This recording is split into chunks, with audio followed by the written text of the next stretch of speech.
Semuanya salam sejahtera, berkah selalu. Semoga senantiasa dalam rahmat dan ridhonya Allah Subhanahu wa taala. Hadirin yang dimuliakan Allah taala, kita semua mengetahui bahwa dosa-dosa yang tidak diampuni oleh Allah taala adalah dosa-dosa kesyirikan, yaitu menduakan Allah Subhanahu wa taala. Maka ada yang dinamakan syirik jali, ada juga yang dinamakan syirik khafi bil khafi. Kalau syirik-syirik jali ini, hadirin, itu syirik besar, syirik yang sangat besar, yaitu syirik yang nampak. Dinamakan syirik jali ini, dia seperti menyembah hal-hal yang tampak, seperti mendewakan jin-jin, ya. Dia yakin kepada Allah Ta'ala, tapi dia meyakini asbab. Contoh, seperti nasi. Dia yakin bahwa nasi ini yang mengenyangkan itu adalah Allah. Tapi dalam pandangan batinnya, ya, dia itu mengatakan bahwa nasi inilah yang mengenyangkan. Ataupun dia terhijab daripada nasi itu. Maka ini dinamakan syirik jali. Atau dia meminta tolong kepada bangsa jin ataupun bangsa manusia. Namun yang dipandangnya si manusia ini bukan kepada yang qadim, bukan kepada Allah Ta'ala. Itu syirik jali. Nah, dia memberi makan kepada manusia ataupun kepada bangsa jin ataupun benda-benda tertentu. Nah, dia yakin kepada Allah, namun dia meyakini bahwa ada kekuatan selain Allah Ta'ala. Itu syirik jali. Namun syirik yang paling tersembunyi adalah syirik khafi bil khafi, yaitu di mana seseorang, ya, diibaratkan syirik khafi ini seperti semut hitam yang berjalan di batu hitam di tengah kegelapan malam. Maka itu syirik khafi, sangat tipis. Syirik khafi ini seperti, ya, berbuat kebaikan, berbuat ibadah, sholat, haji, ya, zakat, puasa dan sebagainya, amal-amal baik. Tapi dia meyakini bahwa itu adalah perbuatan daripada dia, bukan perbuatan Allah. Jadi tauhid daripada si manusia ini tidak sempurna karena meyakini daripada perbuatan dirinya sendiri. Sementara sudah jelas bahwa yang nampak pada jasad insan manusia, ya, maupun batin insan manusia itu sudah ada pada sifat ma'ani dan ma'nawiyah. Jadi sifat ma'ani yang nampak pada manusia itu kudrah, irada, ilmu, hayat, ya, sama basor kalam.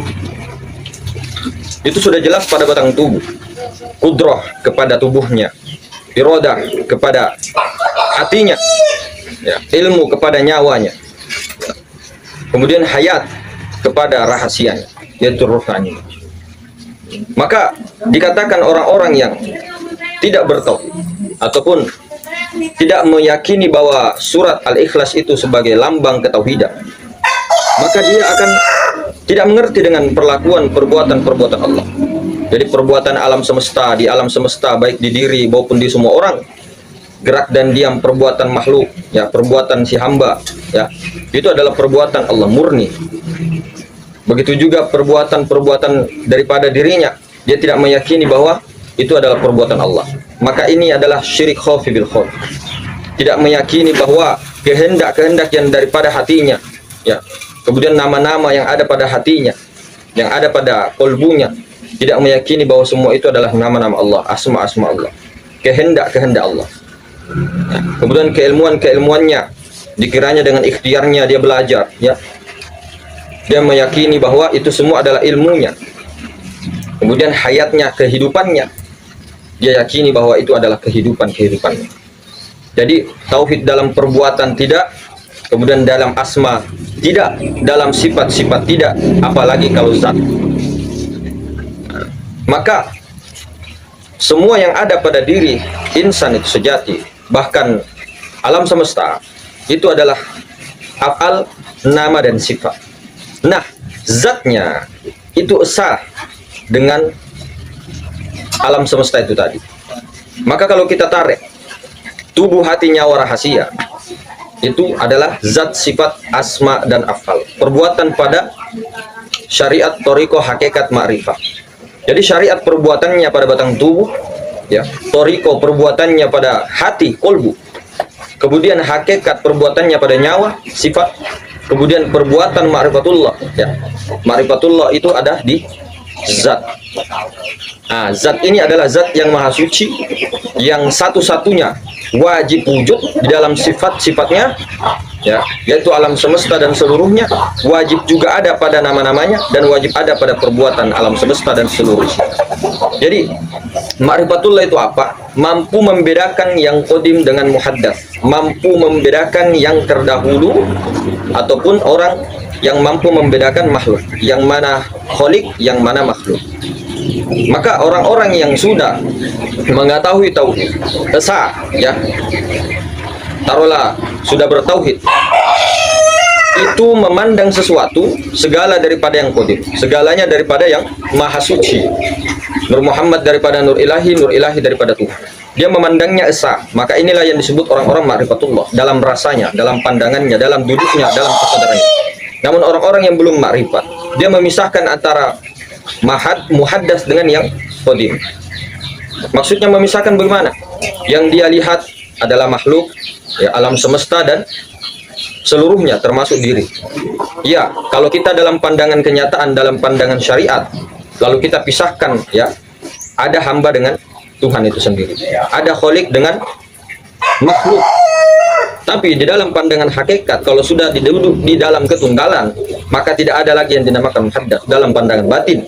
Tapi di dalam pandangan syariat tetap ada dan akan terus ada, saudara-saudara.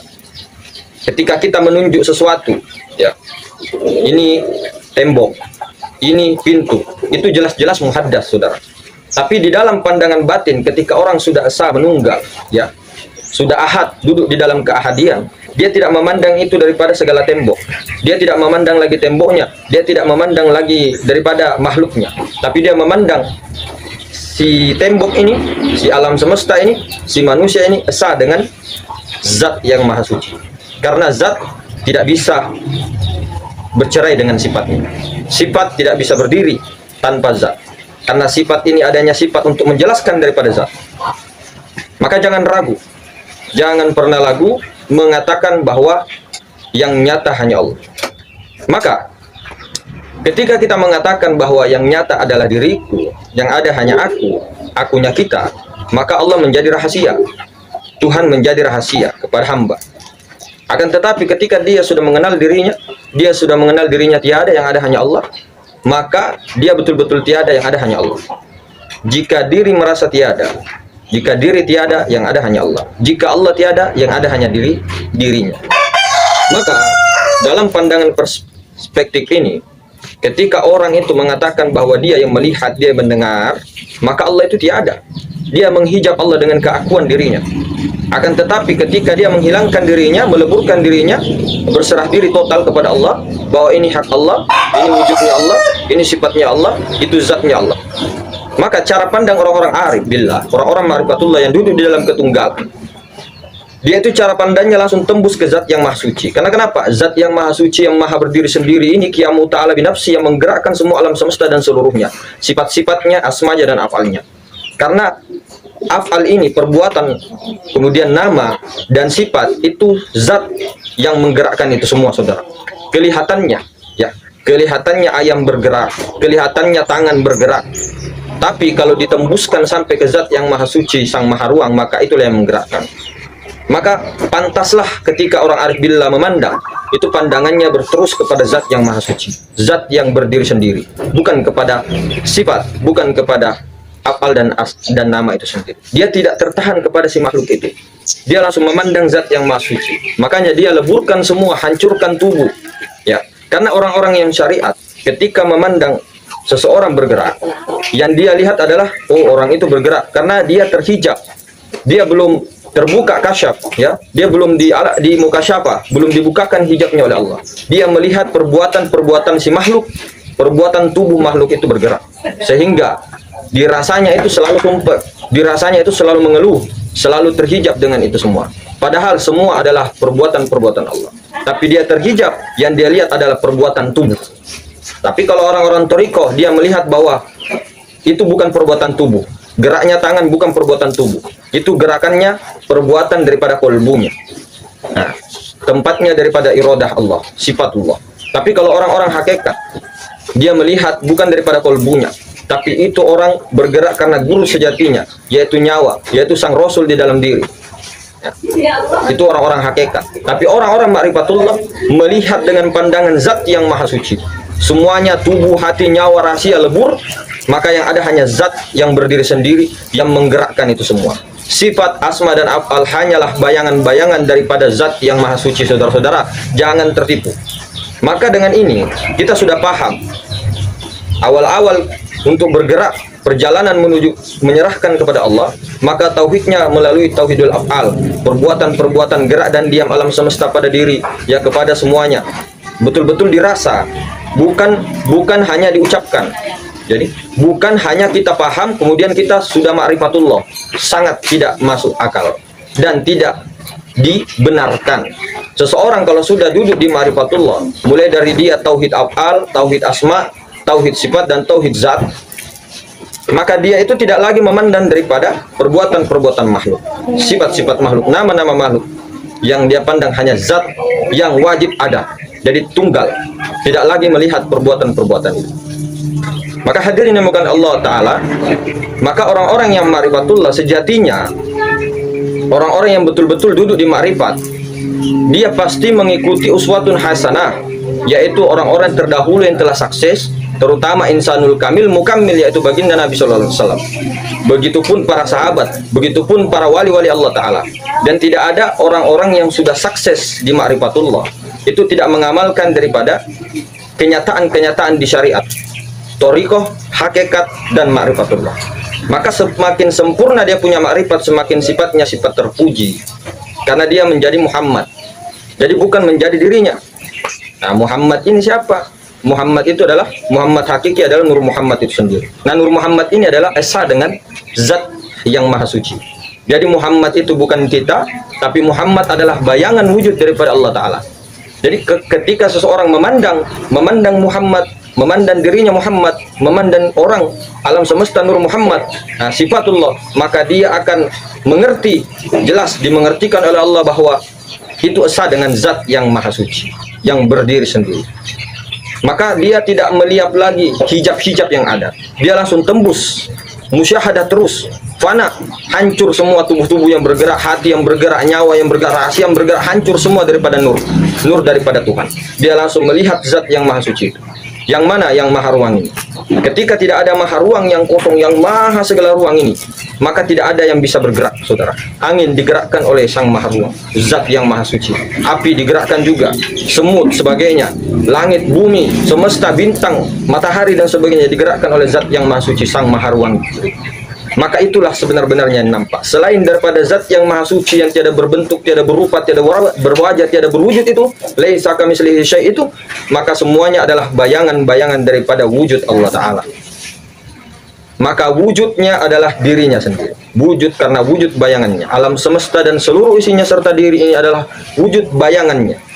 Sifatnya, asmanya dan afalnya. Zatnya tetap berdiri maha suci dengan sendirinya. Maka apa yang disebutkan oleh Allah, Allah itu adalah zat, sifat, asma, dan afal. Ketika orang mengatakan bahwa saya ini adalah sifat Allah, maka itu terhijab. Kamu bukan sifat Allah. Kita tiada, yang ada hanya zat, sifat, asma, dan afal Allah semata. Itulah alif lam lam ha. Maka itulah sempurnanya syariat, thariqah, hakikat, ma'rifat, zat, sifat, asma, dan afal. Mim ha mim dal, qudrah, iradah, ilmu, hayat. Menjadi kaunuhu muridun, kaunuhu qadirun, kaunuhu alimun, kaunuhu hayyun. Itulah sempurnanya. Alif, sin, lam, dan mim, Islam, berserah diri. 4. Itu tidak bisa pita, tidak bisa pisah, saudara-saudara. Api, angin, air, tanah. Zat, sifat, asma, af'al. Mim, ha, mim, dal, alif, lam, lam, ha, alif, sin, lam, mim. Maka ma'rifatullah itu ada dua jenis. Ada ma'rifatullah, ada ma'rifatus syaiton. Begitu juga dengan wali. Ada wali syaiton, ada wali Allah. Maka orang-orang sama perkataannya, para wali syaitan dengan wali Allah. Maka dalam pandangan batin, semuanya itu hakikat adalah benar. Karena apa? Allah Ta'ala sendiri yang membuat panggung sandiwara. Namun di dalam kenyataan, di dalam syariatullah, ada yang namanya hak, ada yang namanya batil. Wa qul ja'al haq wa dahul batil, innal batila kana zahuqa. Katakanlah jika benar dan jika salah, salah. Maka Beginilah pandangannya seharusnya. Tidak mesti orang yang bermakrifatlah, tapi jangan merombak-rombak merusak daripada syariatullah. Karena syariat, thariqah, hakikat, ma'rifat tidak bisa terpisah, saudara-saudara. Tidak bisa terpisah. Kapan dipisah tidak sempurna. Tidak akan sempurna. Hancur. Maka siapa yang memisah-misahkannya, itulah pengikut-pengikut syaitan sebenarnya. Jadi jangan pernah, oke lah dalam keadaan keyakinan dan sebagainya, lakum dinukum waliya, keyakinanku, tapi untuk ikut, jika mengaku, ya, jika memang kita umat Nabi Muhammad SAW, ikut daripada zahir dan batinnya Nabi. Siapa yang mau diikuti? Seandainya kita ikut, seandainya kita hidup di zaman Nabi Musa, maka kita wajib ikut Nabi Musa. Seandainya kita hidup di zamannya Nabi Nuh, maka kita wajib untuk ikut Nabi Nuh. Tapi sayangnya 1400 tahun berlalu lebih, Nabi Muhammad SAW ditunjuk oleh Allah Ta'ala sendiri. Nabi Muhammad ini adalah Nur Muhammad sebenarnya. Nur Muhammad ini adalah Nur Allah, Zat yang maha suci juga. Jadi tajallinya, sempurnanya Allah Ta'ala, sempurna-sempurnanya ada pada Nabi Muhammad SAW, yang paling sempurna. Kita semua sama daripada Nur Muhammad, sama daripada Nur Ilahi, tapi yang paling sempurnanya, mau dibilang mazhar kenyataan Allah Ta'ala, adalah Nabi Muhammad SAW. Maka jangan ingkari itu, saudara. Maka ketika negara-negara kita dijajah oleh Belanda, oleh penjajah, kalau orang-orang yang bermakrifat tidak bersyariat, berbahaya. Oh, ada penjajah, mari kita sembunyi di gua, berzikir saja, la ilaha illallah, Allah, Allahu, Allah, aiu. Itu orang-orang yang bermakrifat tidak bersyariat. Tapi orang-orang pejuang, orang-orang syariat, thariqah, hakikat, makrifat, dia tahu bahwa hukum menjajah itu salah dalam pandangan syariat. Namun dalam pandangan ma'rifatullah, dia tidak membenci sang Belanda, Amerika, Australia misalnya menjajah bangsa Indonesia. Tapi di dalam pandangan syariat, yang benar katakan benar, yang salah katakan salah. Namun tidak ada rasa benci sekalipun. Maka pejuang-pejuang di zaman dahulu, 100 tahun lalu, ya, 200 tahun lalu, 300 tahun lalu, ya, sebelum datangnya penjajah kolonial Belanda, maka Islam itu tegak sempurna, saudara-saudara. Syariat, thariqah, hakikat, ma'rifat. Ketika kita dijajah, ya, kurang lebih berapa tahun itu, kita sampai sekarang di otak-atik kita punya agama. Boleh mengamalkan syariat Islam, boleh, silahkan. Tapi jangan mengamalkan dengan lengkap thariqah, hakikat, ma'rifat. Buang semua itu. Makanya mereka kumpulkan saat ini, sampai saat ini antek-anteknya masih ada, saudara-saudara. Makanya perlu hati-hati. Jadi jangan juga orang yang bermakrifat dia membuang syariat. Kenapa? Dia butuh makan, dia butuh pakaian, dia butuh kerja. Kalau ada orang yang mengatakan orang makrifat saja tidak bersyariat, tes dia. Ambil motornya, ambil rumahnya. Tampar mukanya kalau memang begitu. Karena dia tidak butuh lagi syariat. Tapi ketika misal istri kita dibegal orang, ya, sesuai pandangan hakikat, itu juga perbuatan Allah. Itu perbuatan Allah. Namun perbuatan Allah juga diikhtiarkan. Ikhtiar itu diciptakan juga oleh Allah Ta'ala untuk melawan daripada begal itu. Dan hukum-hukum syariat, ketika kita dibegal, kita harus melawan. Harus melawan dengan minimal tidak membunuh, tapi melumpuhkannya dengan mengikat tangannya atau menghindar dan sebagainya. Yang penting kalau laki-laki tidak lari, mau mati silakan, mau hidup silakan. Itu urusan di belakang kalau laki-laki. Kalau memang istri kita dibegal, terus kita bilang la haula wala quwwata illa billah, ini sudah takdir Allah, kemudian dia dibawa lari, diperkosa segala macam, misal. Nah, ini bukan laki-laki, namanya pengecut kalau dalam pandangan syariat. Tapi dalam pandangan hakikat dia tidak pernah benci dengan begal itu. Seperti itu, saudara. Jadi jangan rusak syariat. Jangan merusak amanah yang diteruskan oleh baginda Nabi, para sahabat, tabi'in, dan ulama-ulama sekarang. Maka inilah yang dikatakan zaman fitnah, saudara-saudara. Dalam pandangan hakikat, dalam pandangan marifat, teruskan pandangan semua itu adalah baik. Tapi dalam pandangan syariat, tidak ada yang baik, ada yang salah, ada yang bersalah. Maka begitulah adanya. Kalau tidak ada hukum negara, tidak ada hukum syariat, semua berantakan, saudara. Alam semesta akan hancur dengan sendirinya, dibuat oleh tangan-tangan orang yang mengatakan bahwa tidak ada aturan yang lebih baik. Nauzubillah, summa nauzubillah. Dalam pandangan syariat, ya, dalam pandangan batin, jangan menyalahkan siapa-siapa. Karena hakikat adalah perbuatan-perbuatan Allah, apapun. Namun jika perbuatan buruk, jangan singgahkan kepada Allah. Meskipun secara hakikat itu adalah perbuatan Allah, namun secara adab di syariat Tidak boleh mengatakan, karena Allah mensifati dirinya dengan suci. Meskipun semua adalah sifat-sifatnya, karena ini adalah permainannya, karena ini adalah dunianya sendiri, karena dia berdiri dengan sendirinya. Aktor-aktor, pemain-pemain, ya, wayang-wayang yang digerakkan oleh Zat yang maha suci, yang maha dalang itu tidak pernah menyalahkan siapapun. Tapi di dalam syariat, di dalam permainan aktor-aktor acting ini, ya, pemeran-pemeran film ini, itu ada yang baik, ada yang salah. Mungkin begitu, saudara. Salam sejahtera, salam semangat untuk NKRI tercinta dan negara-negara tetangga lain. Marilah kita bersatu padu dalam perjuangan ini. Mudah-mudahan kita dirahmati oleh Allah Ta'ala dan selalu mendapat ridhonya. Assalamualaikum warahmatullahi wabarakatuh.